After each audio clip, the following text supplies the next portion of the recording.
Record. Here.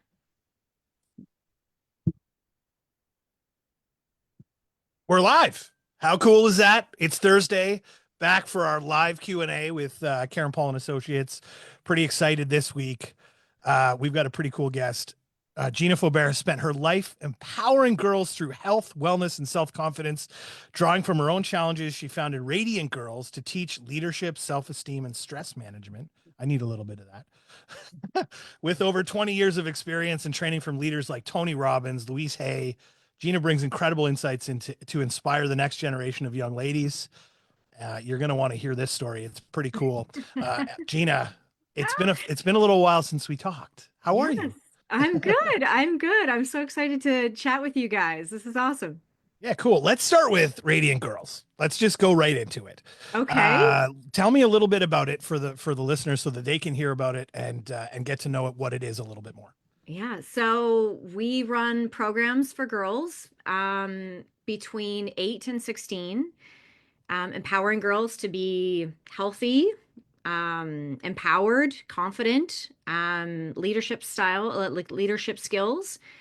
Our programs are primarily summer based, but we do after school and stuff, and especially this coming January, which I'll tell you guys about later if you're interested. But they're more we call them camps, but they're really personal development programs. So kind of like we started, I was running a retreat center and I had these moms saying to me I should run camps for kids. And I was teaching, cooking and physical movement and meditation and, just healthy living to parents. And they were saying, you got to do this with kids. And I'm like, me and one, like, and 20 kids, like, and I had like, white furniture and carpets. And, I'm like, I don't know. I don't think this is a good idea. And I kind of held back, but I kept getting things lining up. You know how like when like somebody says, "Well, you should do this," and then somebody else shows up and they're like, "Hey, I'd really like to do that with you." And then all these sort of things align. And I'm like, "All right, we're doing this."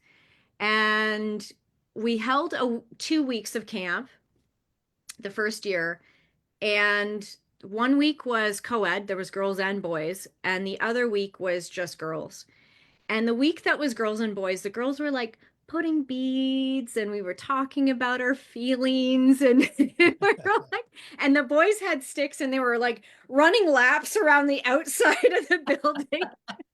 And I'm like, all right, okay, wow, this is a lot. And then the next week that we had just girls, it was a completely different vibe. And I realized that there really isn't this space where girls can just hang out and kind of connect, learn how to be, in the sisterhood instead of like competing with each other, and learn how to kind of open up and talk to other adults that might be able to help them work through, this roller coaster ride of growing up. Um, Especially now, and I've been doing this for about 15 years. The conversations that we had 15 years ago compared to what we're talking about now is so crazy and so different. Like in the beginning, I would just be excited that they'd learn about yoga and meditation. Now, kids know what yoga and meditation is, and they're saying, I need to relax. I need to have some downtime. And they know what quinoa and kale is, you know?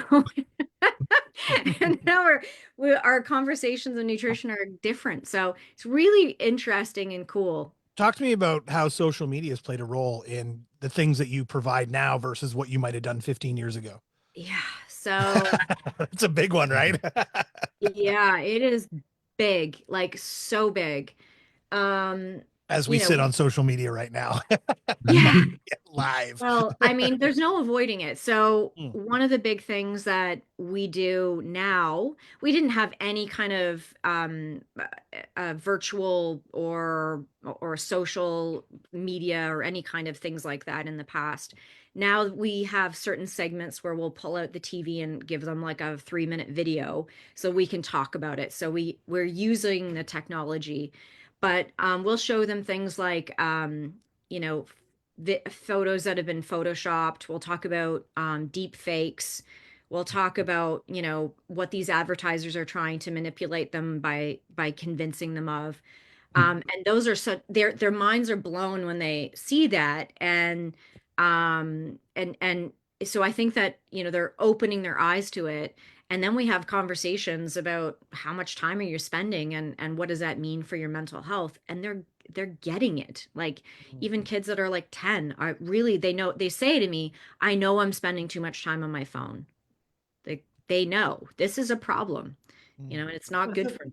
it's a So, problem with society, period. But yeah, it's so really great that you can teach these girls, or not teach them, but show them that it's time to go outside yeah, instead of and yeah, one thing I notice is TikTok is, if you and I look at social media only because I have to, and one thing I notice is that TikTok, the girls that are predominant in TikTok and trying to make, when they're young and hmm, trying to make money in regard to videos, etc., a lot of them disappear all of a sudden.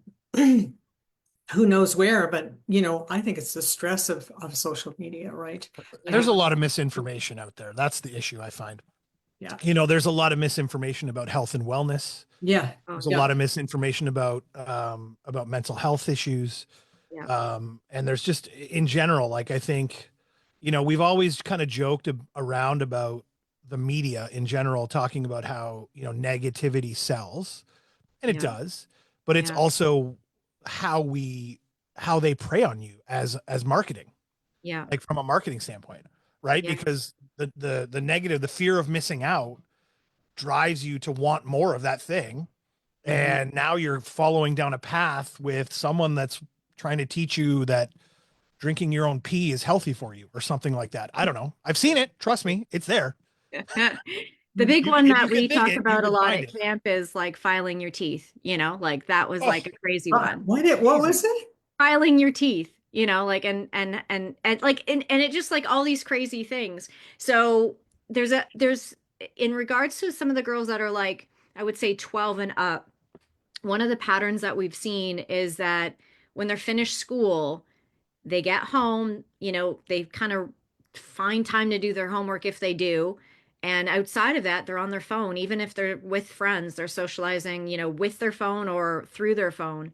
Mhm. So this last couple of years, we made a really big effort to try to introduce our girls during the summer to people in our community that would be able to have support them in alternative programs during the school year. So, and then we also have these people in our community that are teaching them about like skincare, for example, like putting hydraulic acid on your skin when you're 10 is a thing. And like you can see Sephora, like these girls are Hmm. attached to all the products in there. So Yeah. we have people that are coming in and saying like, listen, like you're being sold something. Let me tell you what you should be considering. And and now I'm a resource for you. And if you need some information and you want to validate or confirm or want me to work with you, I can. So we've done a really cool. We had two guest speakers every day, or almost every day, for about 8 weeks straight. All these incredible women from our community that all have like this heart of wanting to give back and wanting to support our little girls. And now they have this opportunity. They've connected with some of these people, and they can go out. We had fitness instructors and photographers and how chefs and people from all over. What an um, opportunity, eh? yeah, it was so great, and some of them are like inspired for a career, right? Mm. So that was a big initiative for us. It was a little interesting to try to manage having all these incredible people in, but I think it's lacking, me 4 decades ago, these kids would meet, they would go to church, or there'd be community groups where they'd meet other adults in their community, or maybe even just in the neighborhood. They're becoming so isolated that they really don't have a whole lot of mentors or a whole lot of adults to ask questions and to learn from and to seek out to what they're going to do. So it was a big thing that we made a big push for, and it was awesome. We really had some great connections. I also feel like the world we live in currently is creating a lot of fear around finding an adult mentor. Like it's more difficult than ever because, you know, you're taught right now to fear everyone around you and to fear everyone outside. You know, the don't talk to strangers thing, which I get Yeah. it. I get it. But Yeah. there's so many other ways that we can be bamboozled, whether it be online and different things, Yeah. that we're creating this bubble around our kids a little bit to say, like, you know, don't go out and look for anybody. Like, I'll give you a really good example. My middle son, Ethan, he's a very good hockey player. And last year at the end of the season, last hockey season, a coach took over his team that Ethan and him connected on a very deep level. Now this guy's in his 20s. This coach, he was a paid coach. He had no kids on the team. He was just a young guy who we've subsequently realized just genuinely loves hockey. Now Ethan's not on his team this year, but these two guys, my son and this coach, still talk and still like he'll send Ethan notes on like, I watched the video of what you did here. Here's what you should have like, and for no value, like no, I'm not paying this guy to do anything. Yeah. He's just genuinely from the goodness of his heart Yeah. helping out. I'll be damned if my wife and I haven't had conversations like, is he like, what's the end game? Like, You're but Yeah. looking at it, you're genuinely, looking at it negatively instead of right. positively, Because we're being taught to because do that. that's society. Yeah. Right. Now, the reality though is based on my thought process, and I think I'm a pretty good judge of character, and I've read everything, and Ethan's been very forthcoming with all the things that come from this guy, is that he's just a good guy who cares about Yeah. people. And when people come across his plate that genuinely look up to him, he Mhm. likes to support, and he just is this guy. Mhm. And so I think that's few and far between right now, or very difficult to find in this world, if I'm not Yeah. mistaken. Yeah. Yeah. I agree. I agree. And Uh, Gina, yeah, first of all, you run this all summer now instead of you only yes. had it for 2 weeks at the beginning. I Yeah. remember that. And now you run it for the 8 weeks, I'm Yeah. assuming. Yeah. And so you have an agenda. So tell me what a typical day would be like. Well, we have all kinds of themes. So it really depends on the themes. Like we have, all wellness. We have, which, would involve things like we do like a smoothie challenge in the morning, and then we go and do something physically active. Like we brought in sup boarding, like stand up paddle boarding this summer, out on Lake Ontario. We might do Pilates, a workout, something physical. Following that, we usually do a team type of activity where we're teaching them how to cooperate, communicate, all those leadership skills. Um, we'll have we'll have depending on the week, they will make their own lunch. So it's a bit chaotic, but really amazing. Imagine 20 kids cooking That's a meal fantastic. all at the same time. I'm a bit crazy to pull that off, but it comes together. They're put in groups, so they still work on their team, but they're figuring things out and really experimenting with stuff. And then we have a buffet of food. Then we've got some kind of art project, usually a guest speaker that's talking about, something related to the theme of the day. And then usually another game or activity kind of wrap it up. Um, And how many girls are there? It's only girls now, right? You don't you yeah, it's only girls. And it depends on the week. Some of them we strategically try to keep really small, so they're like as they get older, we try to make the groups a little bit smaller, like for the teens, so we can really do one-on-one coaching with them. But the largest group is about 20, so it's a really small group. yeah.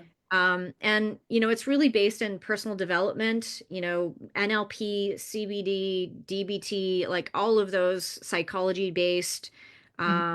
programming. And I say that because it says, in our I've like had to lay it out for parents, like this is I not really a camp. Your kid is going to be pushed. They're going to be challenged. They're going to be taken out of their comfort zone. They're going to have to build some muscles of resilience and Yeah. cooperation and be challenged. So it's they're going to have fun, but there's some discomfort in growing, right? So Always. that happens. And Gina, we're can I always just ask about the social element of it? Just I've been my son is 16 now, and a couple years ago, I worried that almost all of his social activity was online. Yeah.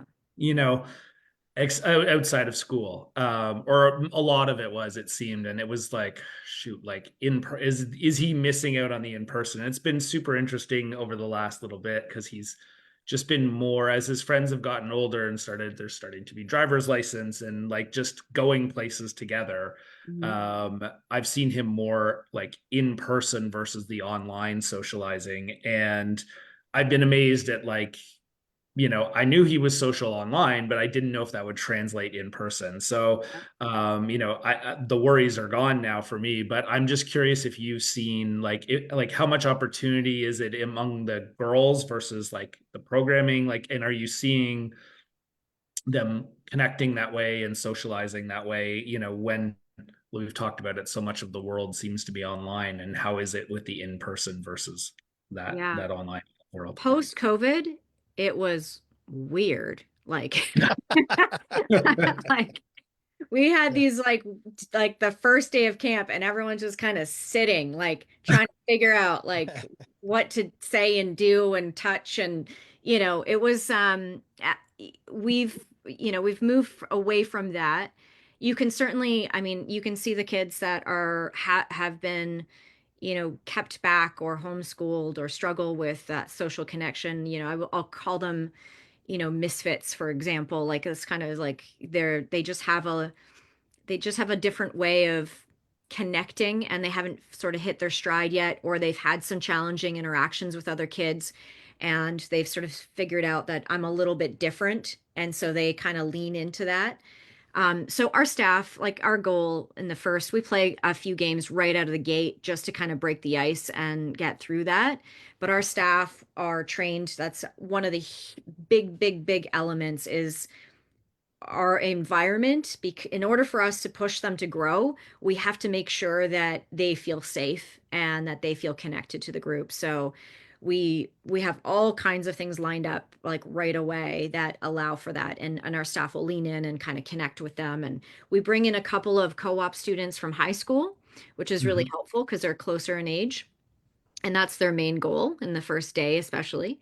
And then we have child and youth development interns from Brock and Humber, that are there, that are very well trained for stuff like that. So it's the first day can be a little bit awkward, especially if they're a teen, right? Because they're Mhm. like, I'm too cool for this. Mhm.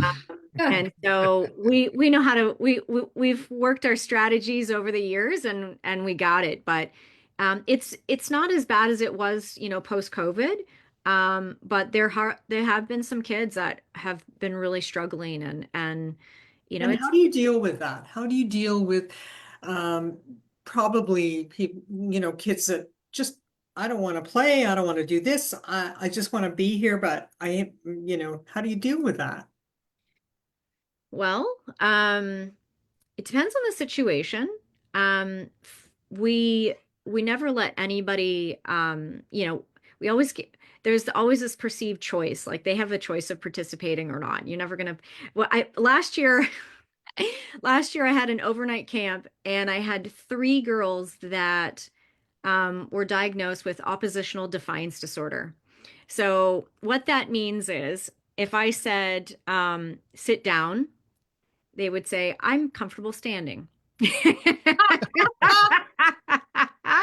sounds like me. I don't Yeah, I know. It sounds Don't like me. I don't mean, I'm tell totally like people. that. So I I like was the like, terminology though, opposite. yeah. And so I'm like, okay, one is a challenge. Three, this is going to be really interesting. Um, and it was. And so pushing them or making them do anything is really not going to work. So our primary strategy, although we have a number of tricks up our sleeves, is to make sitting out really boring and make being a part of the of what we're doing really fun. Sometimes they get a special job or a special role, or they get, they're standing there in the hot sun, dying while everybody is having, the time of their life. So they quickly lean in, and Yeah. sometimes we're like, well, what would you like to do? What, would you like this role or that role? Really, they're just wanting to be seen and heard and understood.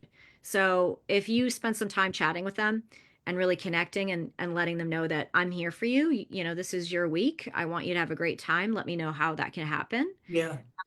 The edge kind of softens a little bit and you kind of find your way in. So Do you yeah. find a lot of these girls end up with relationships outside the camp too? Yeah. Yeah. Yeah. It's really funny. Naomi was my daughter was part of the camp when I with a group. I mean, she's helping out now, but when she was part of the group, they made this little Snapchat group, Radiant Girls group, and the girls she would see after camp was done, all this exchange and communication. And yeah, it's been really cool. It's been really fun to watch.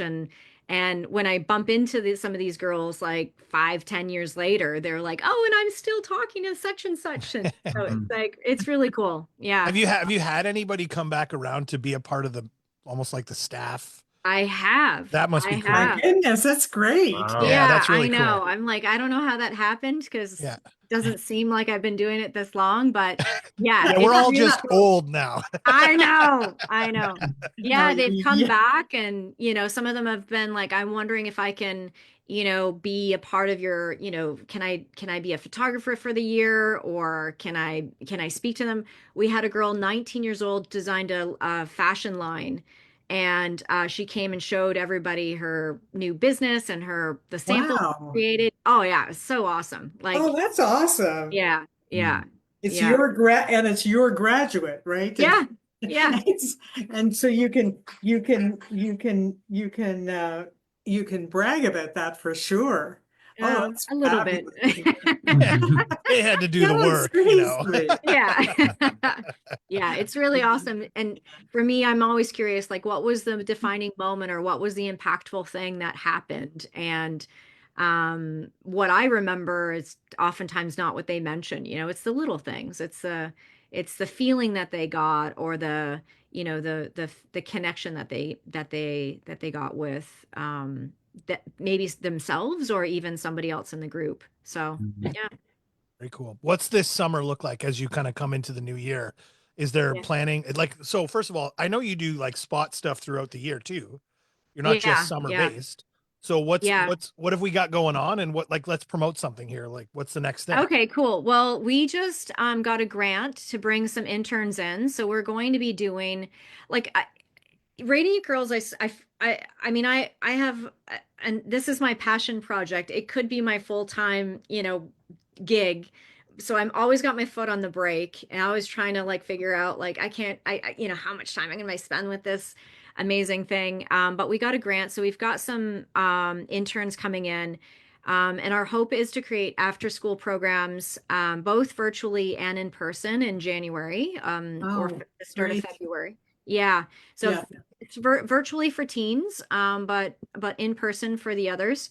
And then we're going to put on a March break camp this summer. We've done it before, or this spring. We've done it before, but haven't been consistently. But now that I have the resources, we're going to make that happen. And then we've got summer camp like all summer. We've got a teen leadership program. We've got girl boss, spa camp, a cooking week. Can I come? Yeah, I know, right? Yeah, yeah. We put on we got paddle boards this past summer and we had so many incredible people, but it was we had I have to get her title right. Kirsty McMillan, she's incredible a mental coach for sports. And she came out, I want to say she was the Canadian champion of paddleboarding, but gosh, I'm sorry if I get that wrong. But she's like outstanding in the sport and put puts Canada on the map. Yeah, yeah. And she came out and did a mental coaching session with the girls on paddle boards. Like some of these things that we get to do with them are just so freaking cool. It's just like, oh my God, I'm at work right now. Like it's awesome. And don't forget, you're the one that initiated it. So you're the driver of this whole thing, which is incredible, Yeah, Gina. thank you. I always knew that you were an incredible person. Thank you. Yeah, it's been like this. If you had told me I was going to be like quote unquote a camp counselor, like, way back, I'm like, no, I don't see it, but um it's just so rewarding. Like the paddleboard experience, we had this one girl, she had Friedreich's ataxia, and I don't know if you guys are familiar with that, but Oh, what it is a genetic disorder that causes your muscles to weaken over time. You're usually diagnosed in in the first decade of your life, and then you might not live in, beyond your mid 20s because it's so sad. And her family told me, she struggled during COVID, and I mean, you can only imagine that's got to be really mentally challenging, also physically challenging. And they asked if, my program would be okay for her, and they had said, she can stand for about 20 minutes before she gets tired. So I said, we'll figure it out. We'll rearrange what we got going on. We'll make this happen. yeah. So she came in, and what her mom meant was, or maybe I didn't hear clearly, was that, she could stand for maybe 20 minutes with her walker and braces on her legs. But at that point, it was maybe 5 minutes, maybe 10. And I thought, oh gosh, like, how, how am I going to do this? I'm like wrapping my head around it. And I thought, well, like, we're going to have to modify this and that. And even just walking from one field to another, or, getting into different places. So, really interesting challenge. But I was like, okay, I don't want to leave her out of anything, and especially the paddleboarding. Like, how are we going to make this happen?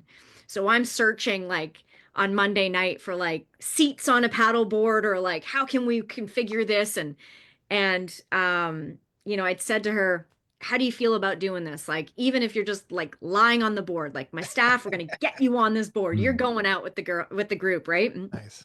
And and she's like, okay, all right, yeah, I'll see what I could do. So she was a little bit nervous. We drove her down to the marina in the car so she didn't have to walk down, and we like got her walker from the car to the shore, and then we got her braces off and lifted her up and put her on the board, and she was able to sit up, and she just started paddling, and she just was like, she was part of the group. She was able to keep up. She was just so excited.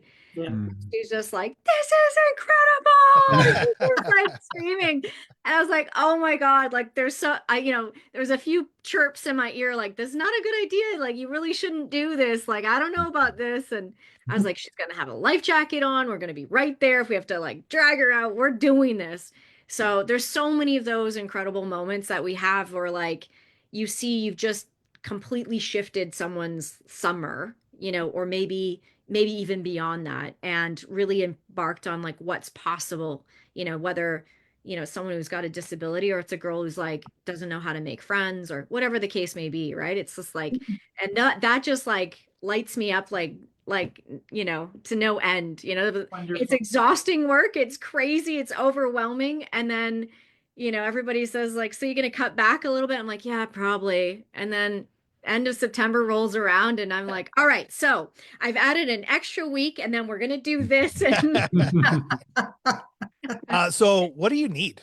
Like, do you need support from the community for this, or do you need anything that can help you grow this? Oh, well, I would love to have, yeah, that's a great question. I would love to have some great people, new guest speakers. So if there's people in your community in the Burlington area, and in this listening to this, that would love to support young girls like 8 to 16, and they have a skill, they have an industry that they're a part of, or they have um you know what we try to expose them to people that are doing really cool things and teach them or give them opportunities. So, we've I would love to have musicians, dancers, um, people in STEM. Those women, particularly, would be really awesome. But I'm open to whoever is doing cool stuff that would love to inspire our next generation of leaders. Because it was one of the big highlights for last year. Justin Well, has oh, I can't even know. No, has the I dancer. just texted Andy to say connect JJ and Gina, please. Oh. I just literally was like, Awesome, awesome, connect. awesome. Oh, Yeah. she is awesome. She's Yeah. something else, I tell you. Anyway. Yeah, well, we did a Q&A a few weeks back just before a wonderful presentation that my daughter was a part of that JJ put on. JJ works in Toronto and helps develop video games and television shows and for dance. And Oh, so it's a cool. really cool connection. I think Oh, JJ would wow. love to connect with you and do something. So Oh, I'm gonna cool. make that happen. Yay. Thank you, thank you, thank you. That's awesome. Yeah, Yeah. that's so cool. Gina, I also, Farine Samji comes to mind also. Agreed. Yes. She's the Agreed. one that, Yeah. she got the longest drive for a couple of years for Canada. So Yeah. as a woman. So Yeah, she was Canada's female longest drive champion. Yeah. I was looking at Christy. She is 50 plus champion, 23 and 24 for paddleboarding, sup Yeah. paddleboarding, which is pretty Yeah, cool. yeah. You've got some amazing human beings that come Yeah. across your plate. I mean, it's just Yeah. awesome. yeah. We do have even some Olympic athletes. Like we have an Olympic golfer who comes and does a talk. So yeah, we have some really inspiring women. Like for me, it's such a privilege to me. It's just it's so amazing. Yeah. Yeah. Cool. Well, listen, we've had a great chat. It's been just over 30 minutes. We got to try to keep it on time. Otherwise people leave. They don't want to stick around. But yeah, Gina, you are amazing. And, Thank you. having a daughter, and I'm sure peers can speak for it. And my mom, obviously Karen has a daughter, and understanding the struggle of not knowing how to help bring these kids up nowadays. Yeah. And having support like yours and a company or an opportunity like yours to be able to have support that way, I think is immeasurable and completely needed in this world right now. So we appreciate you guys. We've actually had a couple comments. Linda Moss has said, when Linda Moss is another one I can connect you with, she jumped in and said, what a great idea to share these stories and raise awareness for these girls. It's amazing. And so like what you're doing is incredible. So we appreciate you. Thank you for coming on the show. It takes a village. It does. I get it. It doesn't matter what you do. It does for sure. So Yeah. thank you so much. And if there's anything you ever need from us, please reach out. Karen's dying to be a part of the speaker group. I know. All right. I'm writing it down. All right. It's live now. It's been put out there, so we can't take it back.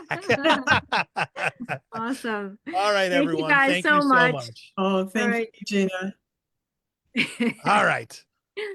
John. What other comments did she get?